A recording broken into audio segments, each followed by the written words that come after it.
Oi, eu sou a Isabela Faria e esse é o Como é que é, nosso programa de todos os dias aqui na Folha de São Paulo. E nessa quarta-feira, nosso dia de falar de energia limpa. Vamos falar de energia verde, vamos falar de transição energética, focando ali em biocombustíveis e falando de tudo isso no contexto do G20. Sim, essa reunião tão importante que reúne aí as principais economias mundiais, que acontece só em novembro, mas já tá dando o que falar, porque virou palco praticamente de uma disputa envolvendo Brasil e Europa em relação aí aos biocombustíveis. Hoje a gente explica então o que está acontecendo e a gente mostra também como é que está o setor de biocombustíveis aqui no Brasil. Se está tudo alinhadinho, se o Brasil pode se tornar uma potência quando a gente fala de biocombustíveis, ou se já é. E essa pergunta eu rebato para João Gabriel, repórter da Folha em Brasília, que aceitou falar com a gente nessa quarta-feira, mesmo que de longe. João, muito obrigada, viu, por vir até aqui, mesmo que por Zoom. Não, eu que agradeço a oportunidade aí de falar com vocês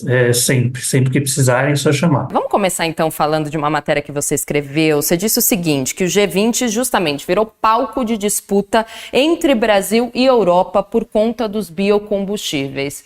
Como assim? O que está acontecendo? Essas duas partes não estão se entendendo em relação a isso. É uma matéria minha e do Ricardo, né, aqui também de Brasília. O que aconteceu é o seguinte, esse debate sobre o uso de biocombustíveis, né, na transição energética apareceu no grupo de trabalho de bioeconomia, nessas mesas prévias que tem acontecido do G20, né, são uma série de eventos preparatórios, e a Europa surgiu com uma resistência que não é nova, mas ele surgiu com um argumento novo, que é o princípio de uso em cascata da biomassa, que é o insumo do qual é produzido o biocombustível, né? A gente tem que lembrar que esse ano o G20, por ser sediado no Brasil e por iniciativa do Brasil, tem uma série de mesas temáticas relacionadas à sustentabilidade, à bioeconomia, à energia limpa, à transição energética, ao meio ambiente, enfim. E foi nesse contexto que apareceu esse argumento, digamos assim, novo da Europa contra o uso de biocombustíveis na Europa, né? Eles têm uma resistência histórica aí à importação do biocombustível, que, por exemplo, para traduzir aí para quem estiver nos assistindo, é o etanol, por exemplo, é um biocombustível. Existe uma série de biocombustíveis, mas o mais comum é o etanol. Perfeito. E por onde vem essa resistência, João? Por que existe tanto essa barreira da importação, no caso? Essa resistência ela apareceu nessas mesas, sobretudo por parte dos grupos de Alemanha e da União Europeia, né? Esse princípio de uso em cascata é um argumento que eles criaram, que eles inventaram um jeito de elencar as prioridades para o uso da terra, no fim das contas, né? Pelo que eles chamaram de valor agregado, ou seja, o uso que tem que ser prioritário é aquele que traz mais valor em termos de sustentabilidade ou de impacto econômico-social.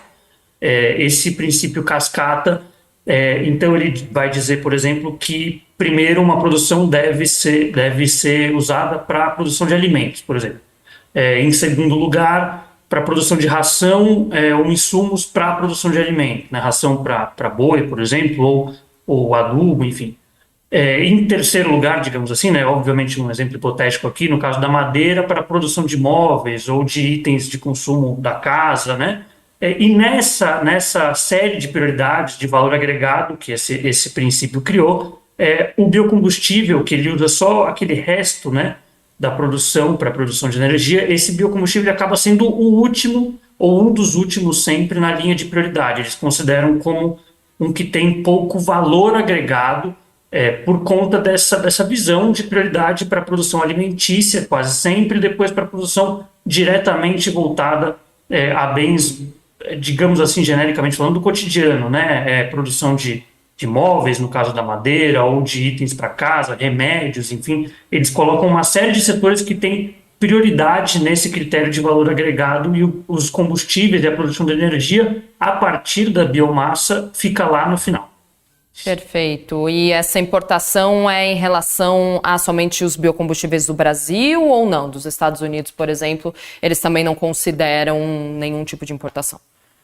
Não, é geral. Assim, na verdade, essa questão da resistência, usando esse argumento, ele surge por conta dos Estados Unidos. Se eu não me engano, ali por volta de 2015, acontece uma alta na importação da madeira dos Estados Unidos, do bioinsumo da madeira dos Estados Unidos para a Europa. Isso gera uma reação, principalmente do agronegócio europeu. A gente tem que lembrar que o agronegócio é um setor forte na Europa, para de uma forma se proteger o próprio mercado. É aí que surge esse princípio, ou seja, para priorizar que a madeira que estava sendo importada para a produção de biocombustíveis ou de bioinsumos dos Estados Unidos ficasse nessa lista de prioridades, nessa lista de valor, fosse, não é menosprezada, mas ficasse numa categoria inferior aos próprios produtos europeus, digamos assim, né? Ou seja, então, ao invés de importar biomassa dos Estados Unidos, ou então madeira de lá, a gente vai importar alimentos, se tiver que importar, né? E esse argumento foi se desenvolvendo até chegar nesse uso dos biocombustíveis, ou seja, quando o Brasil começou a pautar ali no G20 os biocombustíveis, a Europa trouxe esse argumento de que não, olha, a gente entende que a prioridade da produção do agro aí tem que ser o alimento, ou então os insumos para a produção alimentícia, né? Vale lembrar aí que esse argumento, na verdade, ele vem até de antes, porque esse argumento do princípio em cascata, ele é o argumento que tem sido colocado agora, mas a resistência europeia à importação de biocombustíveis, ela é bem anterior, na verdade. A gente tem que lembrar que nos primeiros governos Lula, o agronegócio cresceu muito, né? Houve uma política de fortalecimento do agronegócio brasileiro e também do etanol. O Lula usava muito, apesar de ter essa ligação com o petróleo, o Lula incentivou muito a produção de etanol. E naquela época, o argumento europeu era o que se chama em inglês do food versus fuel, que é a comida contra o combustível. Ou seja, os europeus falavam, olha, de novo, a terra tem que ser usada para a produção de alimento. Uma vez que a gente resolveu o problema da alimentação, a gente passa a usar a terra para a produção do etanol. Então isso é anterior, da década do começo dos anos 2000, segunda década dos anos 2000, e agora é um argumento aprimorado. Eles criaram uma metodologia um pouco mais complexa de uma série de prioridades, mesmo uma cascata de prioridades pelos quais deveriam ser guiados o uso da terra. Perfeito, então essa resistência não é de agora, né? Como você falou, ela vem se transformando e agora o foco é o biocombustível, entendi. E o que o setor do etanol, então, brasileiro, disse em relação a essas críticas? Eles reclamam muito, né? As associações brasileiras desse setor reclamam primeiro, que existe um protecionismo europeu acima de tudo nisso, ou seja, na verdade a lógica deles é proteger o mercado próprio muito mais do que querer que seja produzido alimentos para resolver a fome no mundo, por exemplo, né? E eles dizem que para o caso brasileiro, por exemplo, esse efeito parte de um princípio errado. Porque no Brasil não há escassez de terra, ou seja, você pode produzir alimento ao mesmo tempo que produz etanol e não vai faltar nem alimento, nem etanol. A gente tem que lembrar que o Brasil é um dos principais produtores de etanol no mundo, mas é também um dos principais produtores de alimentos no mundo. Então, o argumento do agronegócio brasileiro é de que, ok, na Europa a gente entende, é um continente que existe pouco espaço para produção, é uma produção apertada, mas no Brasil, além de haver muito espaço, muita terra, inclusive não utilizada hoje, improdutiva hoje, que poderia ser recuperada para a produção, existem métodos compartilhados de produção, em que você consegue produzir tanto o etanol e tanto o biocombustível, como também os alimentos numa mesma área, né? Eles também reclamam de uma falta de base científica, ou seja, eles dizem que é muito uma coisa de princípios, mas falta justamente estudos que comprovem, por exemplo, que a produção de etanol esteja fazendo com que se produza menos alimentos, por exemplo. Eles reclamam que a Europa não apresenta dados científicos quanto a isso. Em última análise, ali é uma questão um pouco mais colocada por quem trabalha com a política exterior brasileira, é que se trata de uma questão de soberania nacional, no sentido de que é o Brasil quem deve definir como ele vai usar a própria terra. A Europa não tem que opinar como o Brasil deve escolher produzir, o que o Brasil deve produzir no seu próprio território. Uma vez que o Brasil resolveu essa questão, tem espaço tanto para a comida quanto para os biocombustíveis, não tem sentido esse argumento de barrar um em detrimento do outro. Esse é o argumento do setor brasileiro.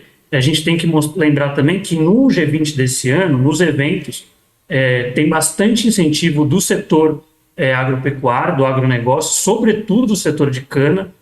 Os carros, por exemplo, usados nos eventos do G20 do Brasil, são todos carros movidos a etanol, e eles são etiquetados com propaganda, não propaganda, né, com frase de incentivo ao etanol, mostrando aí uma bandeira mesmo do Brasil para tentar incentivar o uso de biocombustíveis como uma energia que possa ser usada justamente de forma a reduzir os gases de efeito estufa, reduzir as emissões de gases carbônicos, ou seja, como uma energia-chave aí na tal transição energética, que é um dos focos justamente do G20 e um dos focos do mundo, né, atualmente, em razão das mudanças climáticas, enfim, dos efeitos que as mudanças climáticas têm produzido.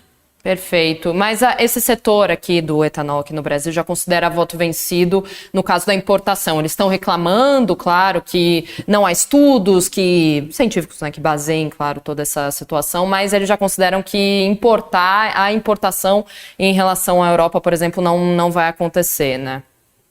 Não seria um voto vencido, né?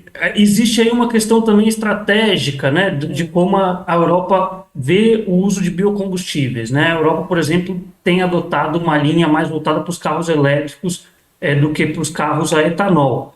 Mas acho que falar em voto vencido é um pouco de exagero na minha visão aí, porque justamente o G20 está sendo usado para tentar quebrar essa resistência. A gente viu nos eventos do G20, inclusive, tem stands voltados aos biocombustíveis. Aqui em Brasília, por exemplo, a praça de alimentação, onde acontecem os eventos, tem uma série ela é decorada, por exemplo, com itens que fazem alusão aos biocombustíveis, coisas que fazem alusão à cana. Tem um vídeo que passa ali o tempo todo fazendo propaganda, explicando a produção, explicando todas essas questões que eu coloquei. Então, assim, eu acho que, na verdade, eles estão tentando usar o G20 como uma forma de sensibilizar esse mercado europeu a começar a importar os biocombustíveis brasileiros, a começar a importar, sobretudo, o etanol brasileiro. Mas, sim, há essa resistência forte, por enquanto, da Europa. Vale dizer que, oficialmente, né, nas respostas que a gente recebeu, até em on ou até em off da chancelaria europeia, da Alemanha e de outros países, eles não se dizem contra. Eles falam, não, o biocombustível, o etanol vai ser muito importante para a transição energética, mas primeiro a gente tem que resolver a questão da produção alimentícia. Então, eles reproduzem esse argumento do princípio de cascata sem refutar o uso do etanol, o uso de biocombustíveis, reconhecendo uma importância para a transição energética, mas eles colocam como prioridade outros tipos de uso. Certo. Você falou dos carros elétricos, dessa é a principal solução da Europa em relação à descarbonização? Por enquanto, sim, né? A gente vê que o mundo tem um debate aí sobre como descarbonizar o setor automotivo, né? A China lidera essa ideia do carro elétrico, né? A gente está vendo cada vez mais carros elétricos chineses chegarem aqui no Brasil. A China despontou com alto investimento, há muitos anos atrás, despontou nessa área. E a Europa tem sim priorizado de maneira geral os carros elétricos, né? Enquanto, por exemplo, o Brasil já faz uma outra escolha. O Brasil incentiva muito o etanol. Então, essa escolha da Europa também pelos carros elétricos reflete um pouco essa política de não importação de biocombustíveis. Ou seja, se eles optassem por carros que usem etanol, por exemplo, eles obviamente iam precisar importar etanol porque eles não têm capacidade para produzir todo o etanol que eles precisariam. Mas, ao mesmo tempo, a gente vê os Estados Unidos numa rota aí que se mantém como produtor de etanol, um dos principais produtores de etanol no mundo. Recentemente assinou um tratado junto com o Brasil e Índia de incentivo à produção de etanol, ao mesmo tempo que tem direcionado uma boa parte da sua produção local e do seu setor automotivo local para os elétricos, com ênfase nos elétricos. Então, enfim, a gente não tem uma definição no mundo de qual vai ser o que eles chamam aí de rota tecnológica, ou seja, a escolha da tecnologia que vai guiar a descarbonização dos automóveis. São escolhas diferentes que o Brasil, a Europa e os Estados Unidos têm feito por enquanto. E por que o Brasil, é correto afirmar que o Brasil abriu mão dos carros elétricos, ou pelo menos está diminuindo esses incentivos em prol dos biocombustíveis? A ideia que se tem no Brasil hoje, no mercado do automotivo, é a de que os biocombustíveis, o carro híbrido, vai ser uma etapa intermediária para depois chegar no carro elétrico, mas que não está abrindo mão do carro elétrico. A gente tem que lembrar, por exemplo, que a empresa chinesa BYD está se instalando no Brasil, tem grande interesse em produção no Brasil. E qual que é o argumento também aí do setor de carros elétricos? É de que o Brasil tem um enorme potencial de produção de carros elétricos mais sustentáveis. Isso porque a produção de carros elétricos hoje, de baterias, né, de motores elétricos, hoje é principalmente feita pela China, e a China tem uma matriz energética bastante poluente. Já o Brasil, por outro lado, tem uma das matrizes energéticas mais limpas do mundo. Qual que é a diferença disso, né? Existe um debate mundial sobre como deve ser feita a medição dos impactos da produção automotiva. Ou seja, você vai considerar só o combustível que é usado, ou seja, só o que é o gás carbônico do motor, ou você vai analisar isso do ponto de vista mais amplo? O Brasil defende que seja feita uma análise do ponto de vista mais amplo possível, que é o que é chamado de berço ao túmulo, que nada mais é do que desde a energia elétrica que é utilizada nas fábricas de produção das peças automotivas até o método de descarte dos automóveis obsoletos, né? Nessa análise mais ampla, o carro chinês perde um pouco da sua sustentabilidade, justamente porque a energia que a China usa para produzir seus automóveis não é uma energia tão limpa. É uma energia com base em carvão, enfim, várias outras forma de produção energética. O Brasil, por ter as hidrelétricas, por ter uma matriz energética muito limpa, teria um potencial de produzir o que as pessoas do setor falam colocam como slogan o carro elétrico mais sustentável do mundo, né? O carro elétrico mais limpo do mundo. Então, é muito difícil dizer que o Brasil abriu mão do carro elétrico. A escolha que se tem colocado aí como a principal, a divergência, óbvio, dentro do setor, é de que o carro movido a etanol, ou o carro híbrido, vai ser uma passagem intermediária para depois se chegar no carro elétrico, né? Ao mesmo tempo que os críticos aí dizem que falta clareza de como que vai ser essa passagem intermediária, qual que é o prazo para isso acontecer, enfim, que não se tem clareza, é mais uma ideia do que um plano consolidado. Totalmente, né? Até porque o carro elétrico ele não existe isoladamente, né? Você precisa de uma estrutura também para ter um carro elétrico, como é o caso do abastecimento em prédios residenciais, pontos de abastecimento pela cidade, nas estradas. E isso é algo que ainda falta, né, na infraestrutura brasileira em relação aos carros elétricos. Então, essa questão de fazer essa transição pode explicar também essa preferência brasileira com os biocombustíveis, ou também tem a ver com o fato de que nós temos uma grande área para plantar a matéria-prima desses biocombustíveis, como é o caso do etanol, da cana? São as duas coisas, né? O Brasil tem um agronegócio muito forte e uma produção de etanol que é líder do mundo, né? É uma das principais produções de etanol do mundo, então é fácil, né, fazer essa transição para o veículo híbrido. Lembrando que dentro do veículo híbrido existe uma série de motores diferentes. Existe o híbrido que ele usa mais etanol, existe o híbrido que usa etanol e energia elétrica, existe o híbrido que usa energia elétrica só para coisas pequenas, existe o híbrido que você pode usar 100% de energia elétrica se você quiser. Enfim, também é errado a gente colocar o veículo híbrido aí como um só. Mas a escolha é explicada em certa parte pela força do agronegócio, pela grande produção de etanol que a gente tem no Brasil, e também por esse motivo de que, a partir da grande oferta de etanol no Brasil, você consegue efeitos rápidos ao usar o etanol ao invés do carro elétrico. Vamos supor que, a partir de agora, a gente aumentasse a quantidade obrigatória de etanol nos motores para 50%, para um nível muito alto, né? Isso ia produzir um efeito muito rápido na queda de emissão de gás carbônico, porque já existe muito etanol em produção no Brasil e porque os carros, em grande parte, já suportam motores movidos a etanol. Enquanto a transição para veículos 100% elétricos ou em grande parte elétricas demanda tanto novos motores, novos veículos, uma cadeia de produção que ainda não é consolidada no Brasil, enfim, é uma transição que seria mais lenta. Esse é o argumento do setor, de uma parte do setor aí, para que esse carro híbrido ou etanol, o carro movido a biocombustível, seja um passo intermediário. A gente tem que lembrar que uma série de montadoras apresentou para o governo Lula recentemente um estudo que defende justamente isso, defende que nesse momento os efeitos socioeconômicos, inclusive para o PIB, inclusive em termos de geração de emprego, seriam melhores se o Brasil optasse por priorizar veículos híbridos, ou seja, priorizar um grande uso de etanol e de biocombustíveis nos motores, ao invés de só virar a chave para os veículos elétricos, né?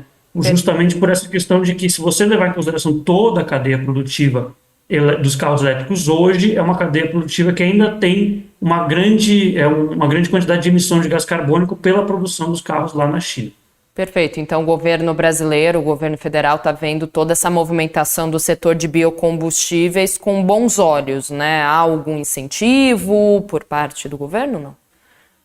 O discurso oficial do governo é o de que ele não interfere e ele deixa o mercado automotivo definir qual o caminho que ele vai traçar. Mas a gente viu sim uma aproximação do agronegócio com o governo por meio dos biocombustíveis.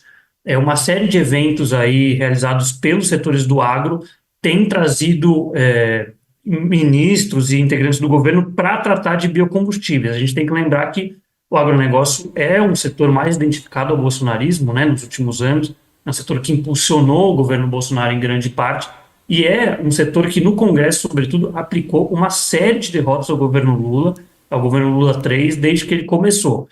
A gente pode lembrar no começo do ano, sobretudo, um desmonte das políticas ambientais, quando teve a votação da reorganização da esplanada dos ministérios, mas também teve o marco temporal, se a gente for colocar aí para a questão indígena. Teve recentemente o PL dos agrotóxicos, que foi outra vitória da bancada ruralista contra essa ala ambiental do governo Lula. Então, é um setor que tem resistência, mas que, quando toca esse ponto, o discurso oficial, tanto dos ministros do governo Lula, mas também de deputados e senadores da bancada ruralista, é de que deixemos nossas divergências de lado, porque existe um objetivo comum, que é a produção do agronegócio, a produção do etanol, que é o biocombustível, o combustível do futuro, como alguns colocam, né?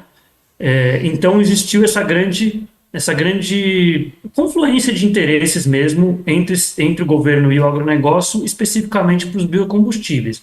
Agora, o governo, o que ele está fazendo até agora? Ele criou o programa Mover, que é um programa de incentivo à descarbonização do setor automotivo, e que é um programa que foi enviado para o Congresso em forma de projeto de lei, e ele está justamente em tramitação agora na Câmara dos Deputados. Tem uma polêmica aí que envolve o relatório atual desse projeto. O que aconteceu? O projeto ele trata ali sobre descarbonização, incentivo à descarbonização dos carros, enfim, e foi colocado um dispositivo ali que taxa aquelas compras de $50, aquela compra dos produtos Shine, que foi uma bandeira do Fernando Haddad há um tempo atrás, gerou uma enorme revolta nas redes sociais e tal, por conta desse possível imposto contra esses produtos. De repente apareceu um dispositivo ali que colocava um imposto sobre produtos importados de até $50 no meio desse projeto do Mover. Os defensores, né, dessa ideia, que é sobretudo o deputado Átila Lira, que é o relator, ele diz que se trata de uma questão da indústria nacional, portanto faz todo sentido você colocar a taxação de produtos importados dentro de um projeto que fala da indústria automotiva e tal. E os críticos, óbvio, apelidaram esse dispositivo de um jabuti, ou seja, uma coisa que não tem que estar ali. O efeito prático é que o Mover acabou emperrando no plenário. Essa votação já foi adiada na Câmara algumas vezes, justamente porque não tem consenso ali sobre se coloca essa taxação. Tem gente que é contra a taxação, a própria base do governo não tem consenso sobre isso.